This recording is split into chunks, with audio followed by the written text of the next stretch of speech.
and used to live in Texas. Mr. Weeks, you're not here to give any expert opinion on this case, are you? No. Your role today is to give some historical background information. Yes. Now, Mr. Weeks, you said that you were living in Texas at one point. When were you living in Texas?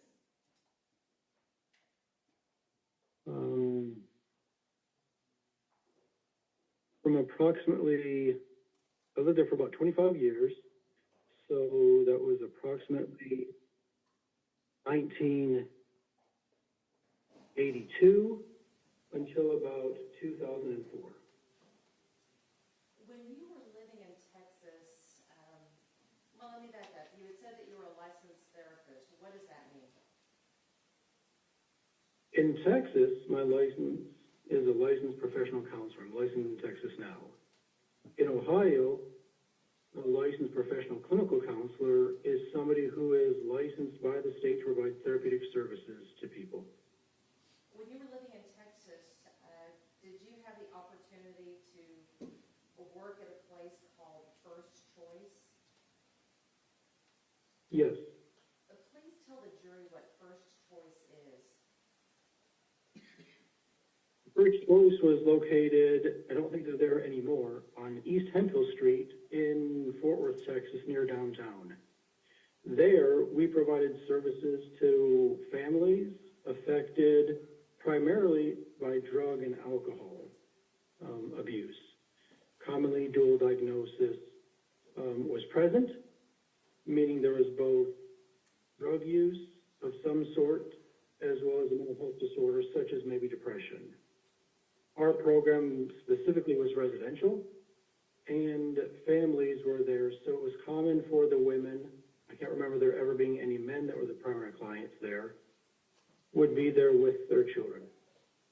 How did you get involved with First Choice? After a therapist is licensed, or in this case I wasn't yet licensed, they have internships in which they work, and they can add to their classroom knowledge with clinical real-world experience working in a facility like this. When were you with First Choice? The early part of 1999, approximately February to August of 1999. And Mr. Weeks, I want to ask you a little bit about the intake process at First Choice. Do you recall what kind of information was obtained from the clients when they entered First Choice? I don't have any knowledge of that directly from working there. The work I did was as a therapist, usually working just with the children, well, I guess also with the parents as well. I didn't do intakes. That's typically done by somebody else. Well, what type of information would be normally taken during the intake process that you would rely upon in order to provide your treatment and develop a treatment plan? There's a history taken when an intake is completed. We're going to ask for any drug history, difficulty with law, if there's any law involvement, if a person has any previous diagnoses, if they have any other non-mental health issues, such as they have a medical diagnosis. There'll be information taken about their education, their finances. It's really meant to be quite comprehensive. So the intake is meant to gather a lot of that information to bring the clinician up to speed regarding the individual. Why is that important? The background information is critical, and that can help to inform the treatment that's needed. For example, I'm at First Choice because we primarily worked with individuals that are struggling with addiction issues. If somebody doesn't have any addiction issues, then they might not be an appropriate referral for our facility. Ms. Weeks, as a licensed counselor, how do you create a treatment plan for a client? We identify the primary diagnoses, then work with the client to identify what are the areas in which they want to address. So if they're particularly interested in addressing some issues, then we'll center the treatment plan there. But we may also, at a treatment facility like this, expand out to other areas to help with employment, for example, if they need assistance with finances. Social workers or case managers will work on that, whereas the clinician will primarily work on the mental health issues. Now, you talked about dual diagnoses. How common is it for one of the clients at First Choice to have a dual diagnosis? So I don't remember. I worked there, I guess, 26 years or so ago, but it would be shocking if individuals there, our clients at that time, didn't have also a mental health issue in their background. It's ubiquitous. What about trauma? Almost always. There's trauma with individuals that have addiction issues, but I don't have a specific recollection of clients I worked with there. I don't have those records anymore. We talked a little bit about trauma, but can you explain to the jury what the cycle of trauma is? Yeah, trauma may be best later on in somebody. Hang on just a minute. I'm sorry. I'm going to object at this point. We're delving off into what appears to be expert and recommendations and testifying from his professional capacity as to what cycle of trauma and all this other stuff is. Sustained. Mr. Weeks, let's talk about the facility itself. What was First Choice like? Did they have, you mentioned It's like maybe the, I'm sorry. You mentioned that they had a residential facility. Were patients or clients allowed to bring their children? they were. How was that accommodated at the facility? You know, as I'm thinking back, trying to remember, it seemed like there were small apartments,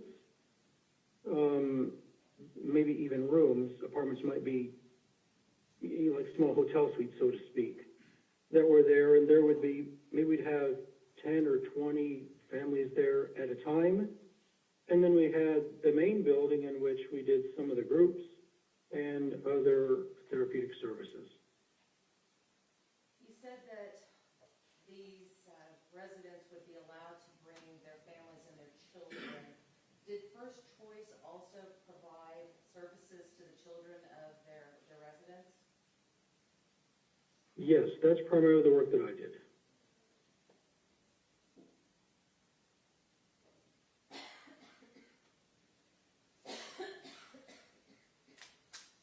Why would First Choice provide services to the children?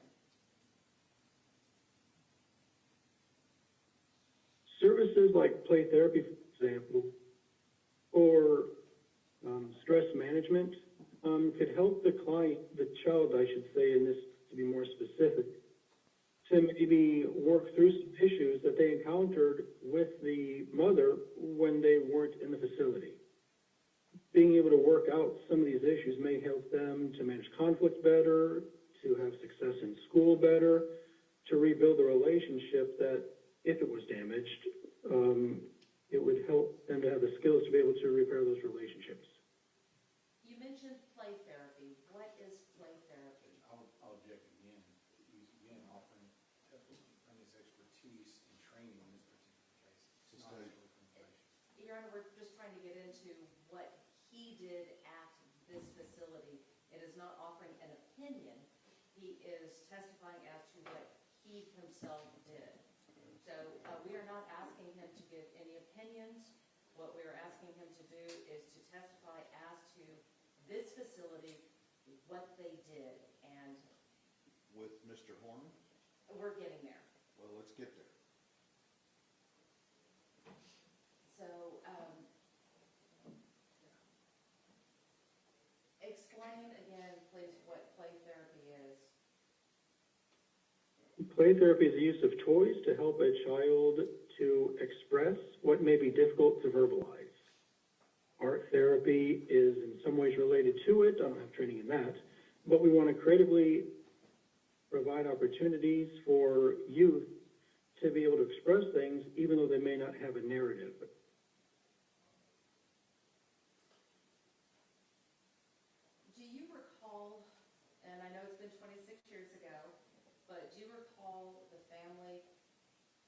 consisting of Mr. Horner and his mother?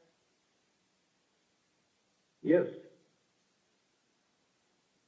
How do you recall them? It's been 26 years. Was there something special about them that made you remember?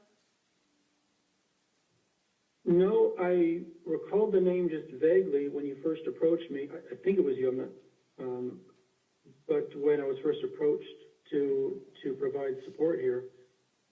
But then when a picture showed to me, I clearly remembered, yes, that's Melissa and that's Tanner. Well, I didn't recognize Tanner at all.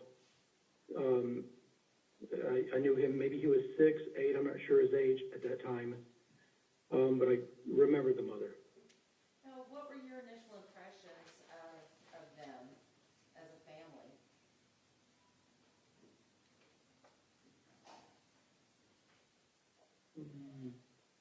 Nothing unique. I found their experience, their presentation to be very similar to the other families that were there. Women coming in who had difficulty with drugs, and their family was affected by it. Now, you said that you had remembered Melissa immediately upon seeing her photo. What was it about her that you remembered? I just remembered her face. When I saw it, I recognized her. Nothing else really jumps out. And just to be clear, in order for Melissa to be involved in this program, she would have had to have had a drug problem? I assume so. We didn't provide any other services. That was the primary function. There was an emphasis in first choice on 12-step work. When Melissa and Tanner were at first choice, did she seem to be motivated to work through the program and do better?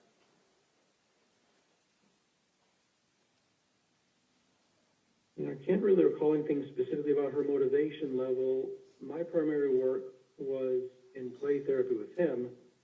I assume, although I don't recall specific sessions, that I would have just minimal contact with her. Well, Mr. Weeks, let's talk about your work with Tanner. You said that when you looked at the photo, you remembered the mother, but you didn't remember her son, just by looking at the photo. But after reviewing the records and whatnot, were you able to confirm that you did work with Tanner? I don't have those records anymore, and I'm sure I did. I assume I did, but it's a good question. I can't say for certain that I provided services to them. Well, you had said earlier that you had provided services to Melissa and her son.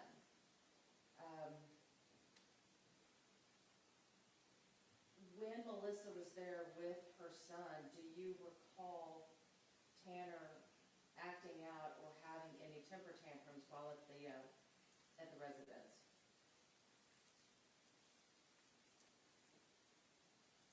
I don't recall that specifically. It's very common, and I do assume that I did work with them, although I just want to be really upfront. I can't for sure say that I had services with them. I could have just seen them in the facility, but it's not likely. I probably did work with them.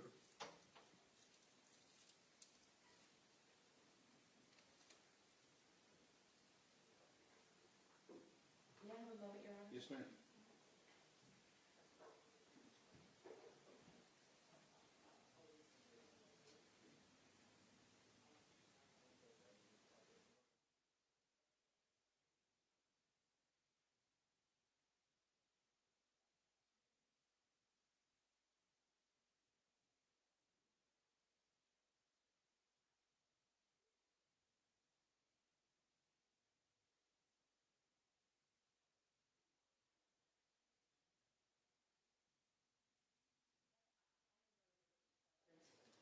You passed the witness. Yes, Your Honor. Mr. Stanton? I'm going to make sure this works. Mr. Weeks, can you hear me here? And Mr. Weeks, this place where you worked, it seems to me that you really don't have any real recollection other than remembering Melissa's face about what you did or didn't do with them in this case. Is that correct?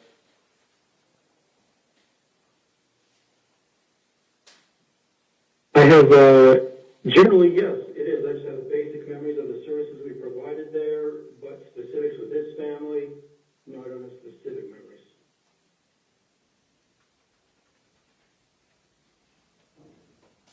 Thank you, sir, for what you do and taking care of people at this point in Pasadena.